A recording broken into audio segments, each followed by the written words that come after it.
right, everybody. Well, thank you so much. I really appreciate your attention and for joining us today. Just a few months ago, Alyssa and I found ourselves trying a bunch of dishes, all of them with edible insects in them. We opened our palates and our minds and bit into several gourmet bug dishes that were prepared before us.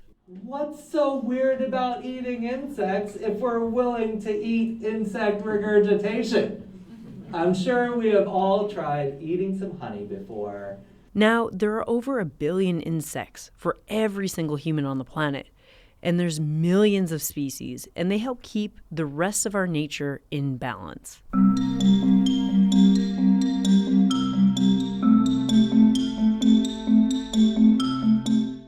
Eating insects is nothing new.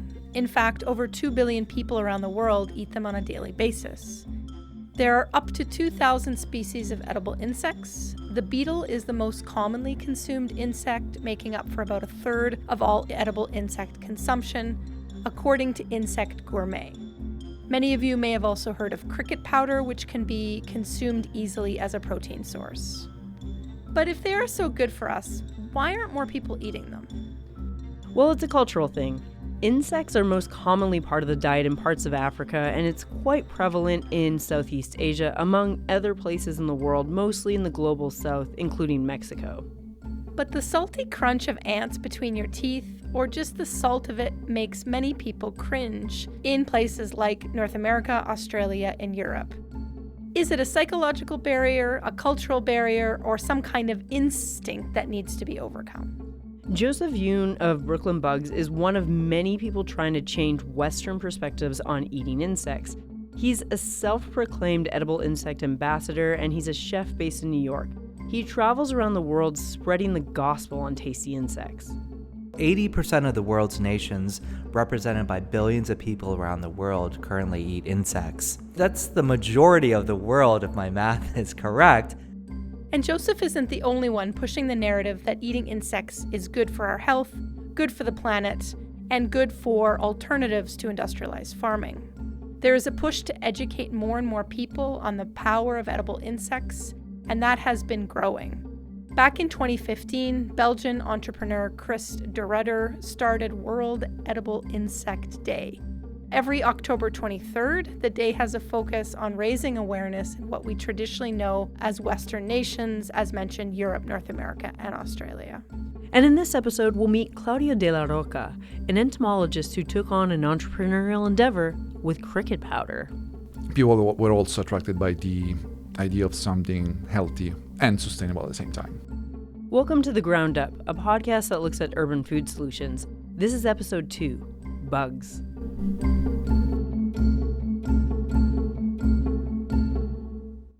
Hi, I'm Chef Joseph Yoon, founder and edible insect ambassador at Brooklyn Bugs. In June of 2024, Sheen and I spoke with Joseph Yoon of Brooklyn Bugs about how and why he became a self-proclaimed ambassador of edible insects. Here's our interview with Joseph Yoon of Brooklyn Bugs. We work towards the normalization of edible insects to raise the awareness and appreciation of them. And over the past 7 years, this work has also really grown for us to also share in the innovation of insect agriculture and its impact on global food systems and in addressing the UN 17 Sustainable Development Goals.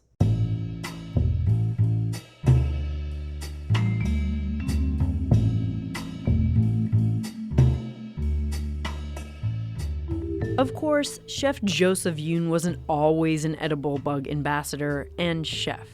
His non-linear career has taken a winding path from a little over a dozen years ago as an artist manager for bands in New York City and a food photographer in the 1990s. But his heart has always been in the kitchen. And I used to love cooking for my friends and my family, but it was never with the idea of having it be a part of my profession. In 2011, I started hosting a series of pop-ups. And if you dial back to 2011, pop-ups were not yet a big thing. So I had to explain to my friends that were bar owners, hey, I'll come in, cook some food. They're like, we don't have a kitchen. I'm like, I'll bring everything we need. And through this series of pop-ups, I was able to eventually stop artist management and focus on my work as a private chef and caterer. And then the bugs came. I'll let Joseph explain how he went from being a traditional private chef and caterer to his delightful insect concoctions. So in 2017, an artist asked if I would cook edible insects for an art project. And it was a project to conquer her fear of insects by eating them. And I said yes immediately. And I went online, went on the old Google and looked up edible insects. Prior to that experience, I had eaten crickets and ants and grasshoppers when I would travel or when people would come home with them as like, hey, look what I picked up, let's try eating this. I do have this somewhat of a peculiar picture of a scorpion that was in a tequila bottle. And I was like, oh my God, I would love to do something with that. And so I made like a sushi rice and put the scorpion on top of sushi. But I was still yet not cooking, like actually cooking with the insects.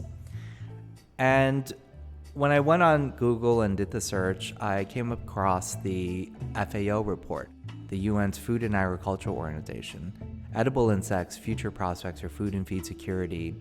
And this was really the source of both inspiration and motivation and the guiding North Star for me ever since I came upon this report. In it, they address food security, sustainability, health and nutrition, workforce activation and livelihoods, and environmentalism. And those are really incredibly meaningful pillars for the work that I do. And so ever since I saw that report and started working on edible insects, it's been really profoundly life-changing for me. And as Chef Yoon tells us, eating insects in your diet has been long practiced in most parts of the world. Virtually every area of the world, with the exception of America, USA really, and Europe, don't eat insects. However, to also further clarify that though, Native Americans in America were eating insects. So I now count, I would say America is among countries that eat insects, have eaten insects, and now continue to eat them. But I think we were talking more about the regular consumption and more of like a being readily available. And so, yeah, Southeast Asia and Asia, South America, great parts of Africa have a long history and tradition of eating insects. And something that brings me a sense of sadness about all this is there's this juxtaposition of the growth of insect agriculture, the awareness of edible insects in America and Europe right now, but it's juxtaposed by the sense of shame cast by globalization, where we're seeing a lot of countries with a long history of eating insects now moving away from it. So I'm trying to get these two disparate groups to really start coming together to be able to work together and think of solutions of how we can adopt and amplify indigenous practices and voices to be able to create solutions for the future. But working with insects has given him a bigger purpose in his work. I was driven with a sense of purpose and had a lot of conviction, believing in the power and the impact that eating insects can make on global food systems. It made me dramatically shift my work and focus from essentially cooking for one percenters, people with a great deal of privilege, to then focusing on food security, food justice, food sovereignty, thinking about what our actions are, the interconnectedness of everything in the world. How do the actions that I have impact people that live in the Amazon? What does what I eat impact other areas of the world that I don't even think about or see when I eat? And being able to pose these questions for college students and being able to think out loud and really connect these issues, and then being really, I've worked really hard, but I feel like it is a gift to have a global platform. And so it comes with a tremendous amount of respect. When you find something that gives you that purpose and that makes me feel like I found my calling in life, I rise up to the challenges. I seek out the challenge. I don't want to just go for like a little walk and go like, hey, let's eat insects. In order for us to successfully transform a global mindset and perception, it's going to require overcoming a lot of these challenges. There's such a fine line between failure and success because of the great number of times I have had to fail in order to succeed. And I think that these are, again, like such important principles, because if I were to be overwhelmed by a challenge and give up, this would not last for very long. One of the biggest challenges in changing the mindsets of Americans is getting people to like edible insects by showing them just how delicious they can be. From my experience, they have such wildly different flavors and textures, and the functionality of how we'll be able to prepare them as well. And so in America, I think probably what I consider to be the gateway bug is the cricket. Crickets have all 9 essential amino acids, which is really remarkable. And so it's an incredibly efficient, nutrient dense, packed with a great deal of micronutrients and a really healthy form of food. There are so many products and research that's been done around the cricket, and it's available in whole roasted form, it's available in a powder form, energy bars and chips, smoothies. And so there are a lot of things that have made the cricket a little more available. And virtually every single dish that I have ever made, I've now tried adding crickets to. We also have mealworms and black ants and scorpions, palm weevils, cicadas. There are so many different types of edible insects. And I think the black ants are worth noting because they have formic acid as a defense mechanism, which gives it an acidic sort of flavor profile. And so I love to be able to incorporate that into my dishes that require acidity, and it looks like caviar or black sesame seeds. And so a lot of the approach that I have in incorporating insects is to try to integrate it into foods that we already know, recognize, and love. And so instead of having people think like, oh, how am I going to eat crickets? Is it like a whole bowl full of crickets? It's like, no, we can make it into your favorite dish. But what's the psychological barrier? The barrier for eating insects is very different for each person. But among them, people know what eating is because we all do it. People know what insects are.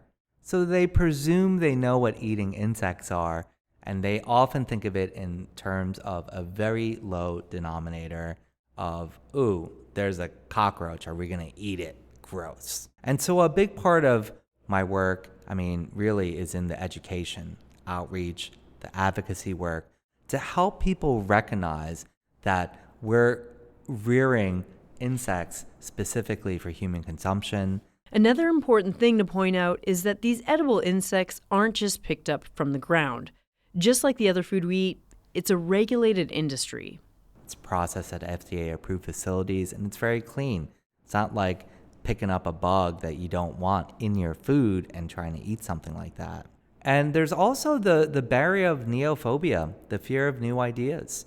And for a lot of people, they don't have the knowledge of what it means to eat insects. And the irony is that even though Westerners are finally inching towards embracing taking a bite out of crawly creatures, due to globalization, Joseph has observed that countries who traditionally have eaten bugs are starting to turn away from it. There are a lot of countries that still regularly consume insects, but again, they're battling against globalization and a lot of the upper class moving away from it and designating it for poor people in marginalized communities. And so we're trying to change that whole narrative and the paradigm of insects being a last resort or a food of desperation or for marginalized communities. And so we're seeing, again, like this tremendous growth in America and Europe while seeing a decline in other parts of the world that have a long history of it. And so we're trying to like pull them back up while pulling America up and really be able to really embrace this globally together.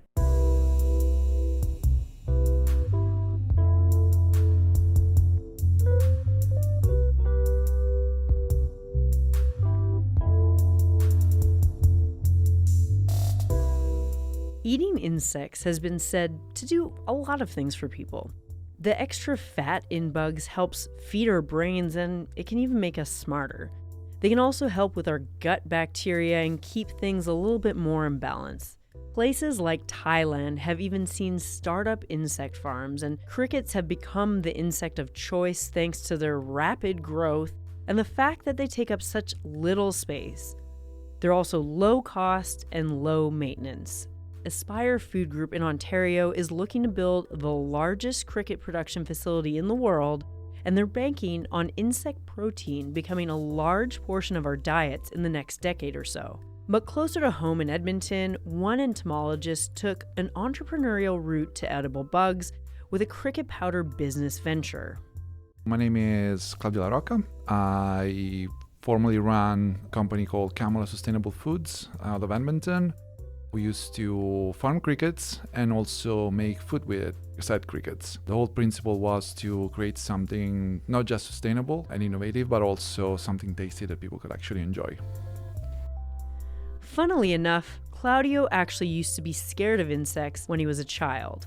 But at some point in his life, he did a full 180 and now he's all in. Alyssa and I were pretty excited to chat with Claudio since running an insect farm is still very much something that's being perfected. And Claudio got to tell us all about the ups and downs of running the business. Here's our chat with Claudio La Rocca. When was the first time you encountered edible insects, and when did you know you might become so passionate about it? It was just, again, as I mentioned, just one night watching TV. It was on TV and they were talking about it.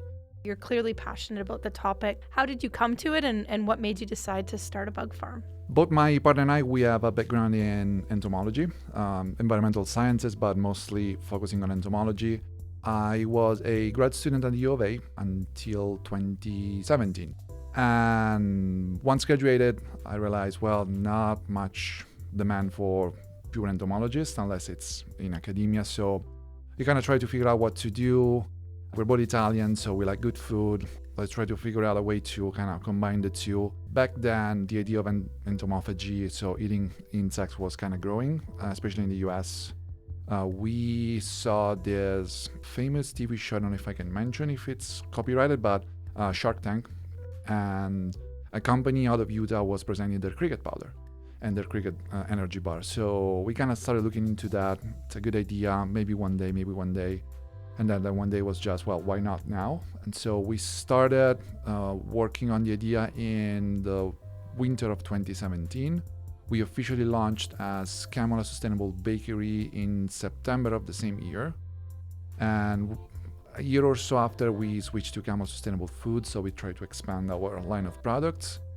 But we found that people, they didn't just want the food, so something they can just eat as a snack or something. They wanted the powder itself, the ingredients, so they could just play around with it.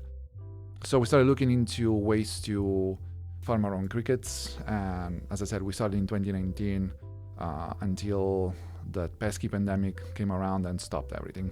What sorts of products did you offer, and why are people seeking them out? Is it for taste, for culture? So we had a biscotti, we called it Bug Scotty. That was one of the most popular ones. So the idea was, let's make something that is tasty, it's joyful, and people can enjoy without thinking about legs sticking out of it. The main things that attracted people are either health benefits, it's high in protein, low in fat, there is basically no fat, high in vitamin B12 and other minerals. Environmental, it's highly sustainable, less impact both in terms of the footprint for farming them and resources in general. Cultural, not so much. It was one of the main issues. Well, now let's call it challenge in convincing people to adopt this new idea.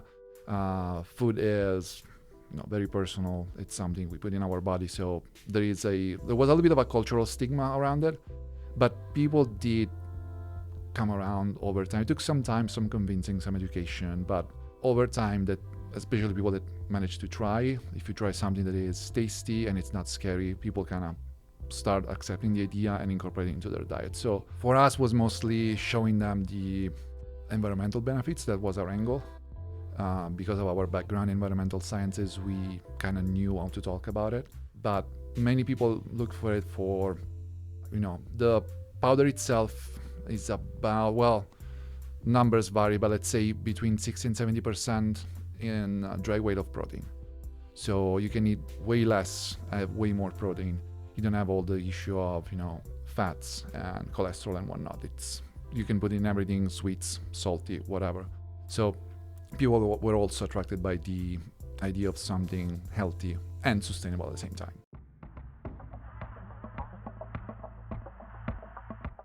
Were there any in terms of regulations, bureaucracy about starting a cricket farm in Alberta? That's an interesting topic because when we started, we asked Alberta Health Service, or AHS, do we need to get any authorization? They said no, it might be Alberta Agriculture. Alberta Agriculture said, well, not really. You can ask the federal government. The federal government said, not really, it's not regulated federally because you're not technically livestock. So it's all in a kind of a gray area in terms of the farming itself, meaning that it's okay as long as the processing is regulated. So following AHS regulation, so in a commercial kitchen, everything is safe, sanitized, yada, yada, yada. So at least back then, I'm not up to speed with all the regulation right now. I'm sure that they are coming. In other countries, it's a little bit more complicated. Europe has a more strict regulation where each single country has to apply to the EU to get authorized, and then the whole country, companies can then apply to be part of the authorization. Canada is more like, as long as you follow general health rules for your food processing, you're going to be okay. And at first it was, well, it's a cool idea. We'll see, maybe one day. And we started kind of reading into it. And then it was just, we can wait another 10 years and see if we are ready, or we can just give it a shot. So we literally started with a giant Rubbermaid plastic bin in our apartment with some crickets inside to see how do you do it. And we learned a lot from that. And then we bought the ingredient from other companies, and we tried kind of experimenting with it and see what could we do with it. And we quickly found out that, well, most companies, they just do energy bars and that's it. It's a little bit boring. You're not going to survive off of energy bars forever. So why don't we do something a little bit different? So we tried for ourselves. It was good. Then we said, well, then we try to sell it to some other people. And farmers market have a relatively low barrier of entry to qualify. So we started with that. And then again, when we start farming it, so we went to the next step. So one question that people ask me all the time when I used to work with edible insects. So we are not crazy people that go around with nets collecting them. It's one of the concerns that people have. Oh, you're going to impact the natural population. It's farmed. It's all done indoor. It's all done in controlled environments. We know what they eat. We know temperature, moisture. We know everything about them. And you can be 100% sure they're pesticide free because they will die before they get to your plate. So just be reassured that we don't kill wild insects to feed you. Can you just kind of explain a little bit about how the cricket farm worked? You talked a little bit about how it started in Tupperware containers, but how did you just take us through the process of how it worked? Sure. We started with like small experiments basically at home, and that was our to scale up. So we found a company that could just repurpose a shipment container. So basically add heating system, and some shelving units for the crickets to be farmed inside. What you need to do is control temperature, ideally 35-37 degrees Celsius. Humidity, 70% and above is how you do it. Be sure they eat clean food with no pesticides or medication we use basically chicken feed, unmedicated, so with nothing inside. And all you have to do is, what we did was we started with crickets you could find at a pet store just to lay the eggs. So the first generation of crickets was just to lay the eggs. So we knew what we were fed from day one. So the first crickets were basically just a toss. We just threw them away, unfortunately, but from the first batch of eggs, we started growing them from day 0. They have a time-wise a life cycle similar to chickens. So in 6 weeks-ish, you get from an egg to an adult that can be processed to be transformed into the powder. It's easy. The challenge is we don't live in a place where it gets to 35 degrees, 70% humidity, pretty much ever. So it has to be done in a controlled environment. So the environment has to be basically sealed off, and you have to be sure there is no other insects coming in, flies, spiders, anything else could be dangerous to them. So was a steep learning curve. Took us about 5-6 months to get up to speed, with mistakes and errors and adjusting things, and figured out, oh, this works better than that. But basically what you need is a giant box or a giant building where you can control temperature and humidity.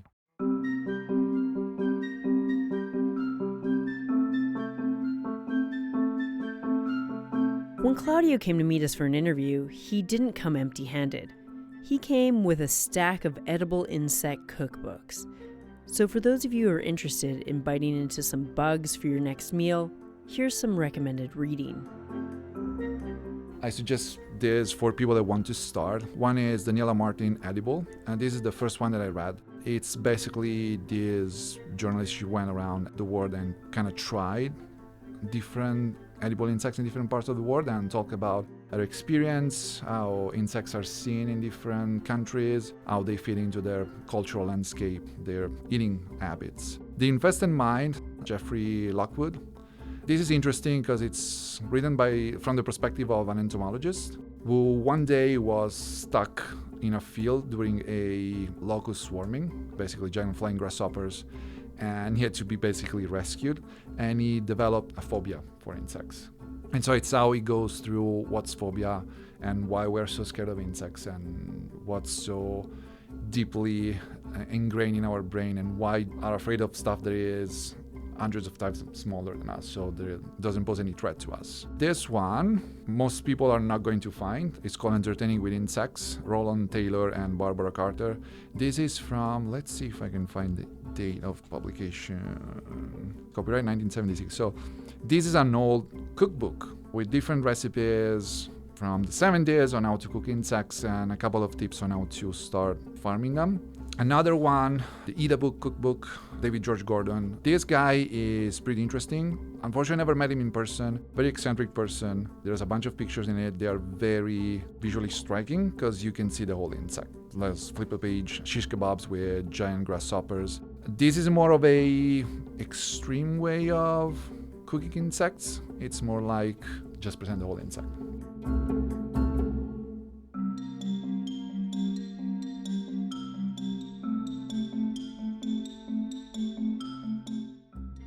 Thanks so much for joining us on The Ground Up.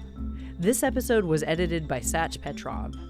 It was written and produced by me, Sheena Rossiter, and Dr. Alyssa Overend. Funding for this podcast was provided through the Shirk Institutional Grant, and additional funding was provided by Ripen through the Level Up program. This episode is fact-checked by Josie Moises, Dr. Alyssa Overend, and me, Sheena Rossiter. Special thanks to Chef Joseph Yoon and Claudio La Rocca, who were guests on today's episode. Original music for this podcast is composed by Kaylee Lambert, additional music by Kevin MacLeod from YouTube, logo design by Shelby Mandin. The recording and editing for this project was done at the McEwen Media Production Studio, part of the Department of Communication at McEwen University. This episode was recorded and produced in Edmonton, Alberta, Amiskwaciy-Waskahiagin on Treaty 6 territory. We acknowledge that the land on which we gather in Treaty 6 territory is the traditional gathering place for many Indigenous peoples. We honor and respect the history, languages, ceremonies, culture, and food traditions of the First Nations, Métis, and Inuit who call this territory home. Don't forget to subscribe to The Ground Up on Apple Podcasts, Spotify, or wherever you get your podcasts. And if you like what you heard, please leave us a review and rating. It really helps people find the podcast. Until next time, when we look at urban food solutions from the ground up.